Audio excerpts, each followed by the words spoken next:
자, 제가 문제를 하나 준비를 했는데요. 이런 문제입니다. 이것은 무엇일까요? 첫 번째, 이것은 누구나 겪는 것이며 태어나면서 죽을 때까지 따라다닌다고 해요. 그리고 똑같은 것이라도 사람에 따라서 다르게 해석될 수 있고 그 영향 정도도 다르대요. 그리고 이것은 어떤 마음의 장애뿐만 아니라 신체적인 질병, 의 원인으로도 작용하고 종류가 다른 것처럼 그것에 대한 해결책도 굉장히 다양하다고 합니다. 이것은 때로 삶의 활력소로도 작용한다고 하는데요. 이것은 무엇일까요? 고통, 고통. 네, 틀려도 괜찮습니다. 또 뭘까요? 좌절, 좌절, 스트레스, 실패. 정답이 나왔는데요. 정답이 나왔습니다. 유일하게 아마 나온 것 같아요. 정답은 이겁니다. 스트레스. 어떤 분이 얘기하셨어요? 박수! 굉장히 똑똑하세요. 똑똑하시네요. 네. 바로 스트레스입니다. 스트레스. 우리가 일상적으로 너무나 자주 쓰는 단어죠. 스트레스. 스트레스는요, 이런 것도 있대요. 추운 날에 체온을 유지하는 것도 우리 몸에 있어서는 항상성을 유지해야 하기 때문에 이건 스트레스로 자극이 온다고 합니다. 그리고 이건 너무나 당연한 것처럼 느껴지겠죠? 전쟁 속에서 생존하는 거. 그리고 둘째 동생과의 만남. 네. 이건 누구에게 스트레스일까요? 아이 입장에 스트레스예요. 왜냐면 지금까지 엄마, 아빠, 주변 사람들이 나만 보고 이쁘다 했는데 갑자기 어느 하루 아침에 엄마! 아무리 불러도 동생 품 안에 있는 엄마를 보면서 너무나 마음이 불편했을 거라는 생각이 들어요.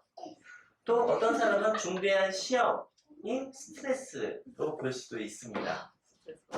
그래서 스트레스를 보는 입장이 학자들마다 좀 다른데 처음에 보는 것처럼 우리가 체온을 유지하는 것처럼 자극에 대한 반응으로 항상성을 항상 유지해야 하는 것도 스트레스입니다. 그리고 하나의 자극, 어떤 외적, 내적 자극이 있는데 이것이 어떤 환경에 대한 변화일 수도 있지만 내 내면에 일어나는 어떤 마음의 변화도 하나의 자극으로 보면 스트레스로 볼 수 있겠죠. 그리고 상호작용 모형, 해석에 따라 다를 수도 있겠죠. 아까 우리 동생과 같은 경우에는 어떻게 보면 나 혼자 노는 것보다 동생이랑 같이 노는 게 더 좋아 라고 할 수도 있지만 지금까지 받았던 사랑을 다 빼앗긴 것처럼 느낄 수도 있겠죠.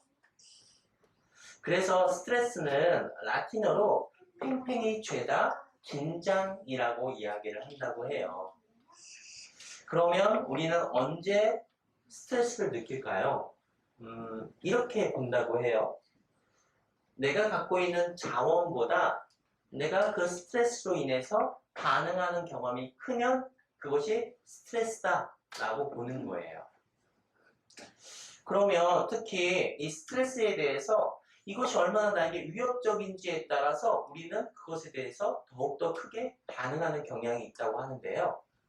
그러면 스트레스의 진짜 모습은 무엇일까요? 자, 좀 있으면 우리 연말이잖아요. 지금 연말이고 또 새해가 다가오는데 보통 우리가 새해 보면 또 이렇게 새해를 맞이해서 해돋이 보러 가잖아요.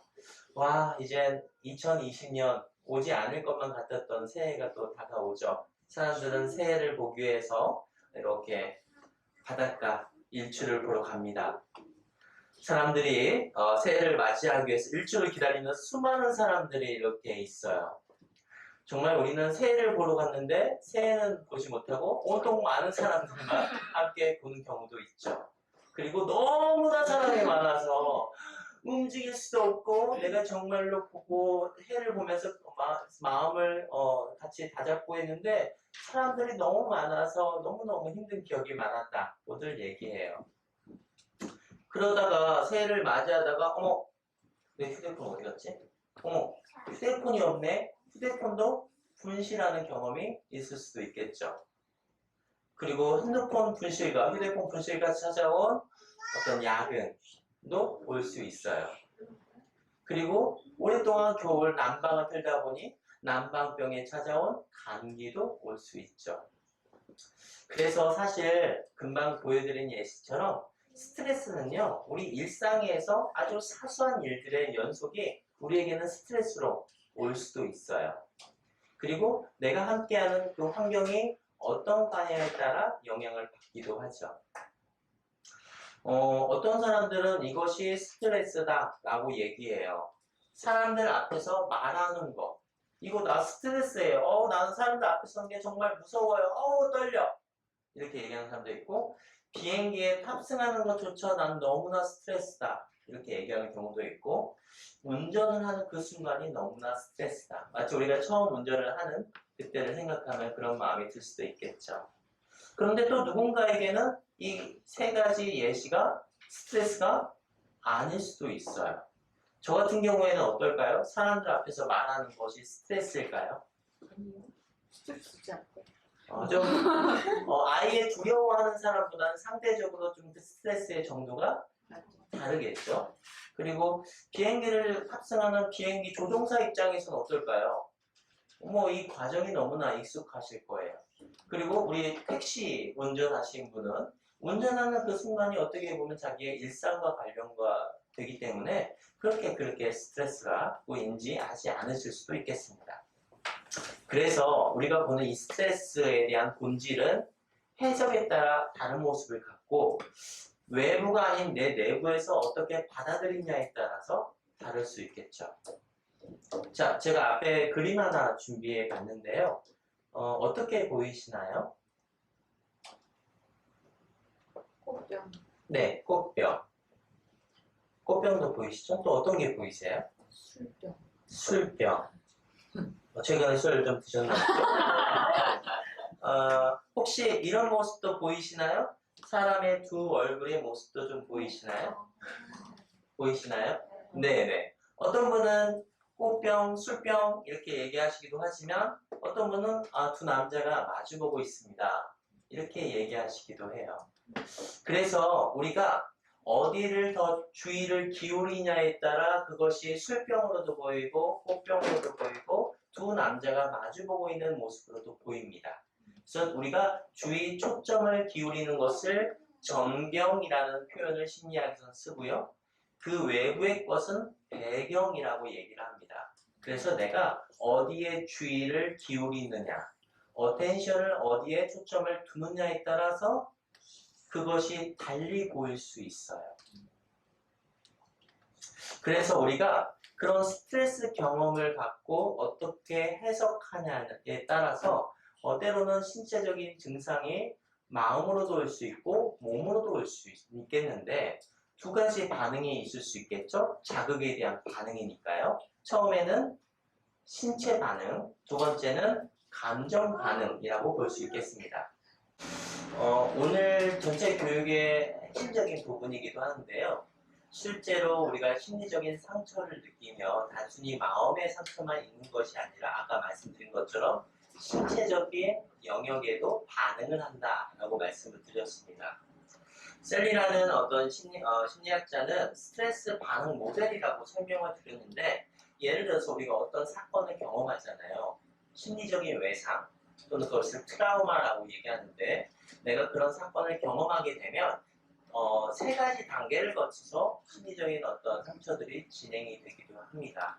제일 첫 번째 단계는 경고 단계라고 하고요. 두 번째 단계는 저항 단계, 세 번째 단계는 소진 단계로 진행이 됩니다. 특히 첫 번째 경고 단계에서는 우리가 어떤 사건에 대해서 위협을 인식합니다. 그것이 나의 위협적이다라는 것을 인식을 하고 그때 앞에서 말씀드린 것처럼 교감신경계가 활성화돼요. 땀이 많이 나거나 심장이 뛰거나 호흡이 가빠지거나 하는 생리적인 어떤 상태가 각성이 됩니다. 그리고 이때 문제를 없애기 위한 여러 가지 수단들을 스스로가 심리적으로, 신체적으로 준비하게 되는데 이때 맞서 싸우거나 그 상황에 대해서 아니면 도망가거나 아니면 얼어버립니다. 이것을 투쟁, 도피, 경직 반응이라고 해요. 우리는 외상 또는 스트레스를 경험하면 이 세 가지 방식으로 반응하게 됩니다. 그리고 이 단계에 이루어지게 되면 충격 단계로 넘어가게 되는데 이때 신체적 위급 반응으로 아까 말씀드린 것처럼 교감신경계가 계속 활성화되겠죠. 그러다 보니 에너지가 많이 들어갈까요? 적게 들어갈까요? 많이 들어가겠죠. 심장도 빨리 뛰어야 하고 호흡도 더 빠르게 하고 혈류를 더 빠르게 하려고 하다 보니 에너지가 많이 들어가게 됩니다. 그래서 오랫동안 이 상태를 유지하기가 어려워요. 그 상태에서 이제 몸이 너 지금 위험한 상태야. 너 스트레스 많이 받았어. 힘든 거야. 라고 신호를 막 알려줍니다.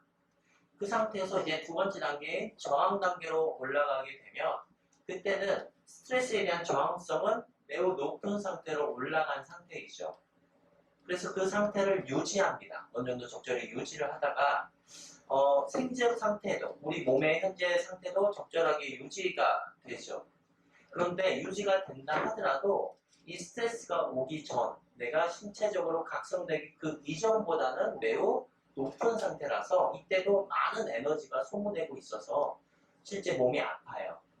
여기에서 뭐라고 얘기하고 있냐면 위궤양 있거나 또는 천식 또는 피부병, 요통 등등의 신체적인 어떤 증상들이 올 수 있다라고 얘기합니다. 그래서 잠이 잘 안 올 수도 있어요. 그럼 저항 단계가 넘어가게 되면 이것이 오랫동안 지속하게 되면 꽤 내가 갖고 있는 신체적인 에너지 자원이 우리는 한정적이기 때문에 이 상태를 계속 유지할 수가 없어요. 그래서 몸도 지치고 마음도 지친 상태가 되어버리는 겁니다. 그래서 생리학적 각성도 이미 많이 감소된 상태여서 그래서 몸이 아픈 상태를 넘어서 질병을 갖게 됩니다. 이 마지막 단계가 소진 단계라고 해요. 이 세 가지 단계, 경보 단계, 저항 단계, 소진 단계로 본다면 여러분이 현재 경험하고 있는 그 스트레스로 인해서 내가 어떤 단계에 머물러 있는지를 좀 생각해 보면 아 내가 단순히 이 마음의 문제가 신체적인 영향까지 왔겠구나 라고 생각이 드실 수 있고 이 전체적인 어떤 모델이 우리가 적응하는 데 있어서의 어떤 증후군, 일반 적응 증후군이라는 모델로 설명을 합니다. 그래서 이제는 우리가 그래서 내가 이렇게 몸이 아팠구나 이 상황을 통해서 내가 많이 힘들었구나 라고 이해하셨으면 이런 회복 과정은 이제 우리가 그런 스트레스에 대해서 어떻게 대처하고 그리고 예방하고 그리고 해소할 수 있는지를 아는 것이 진정한 회복 과정 제일 첫 번째 자기 회복 과정의 첫 번째 단추라고 생각이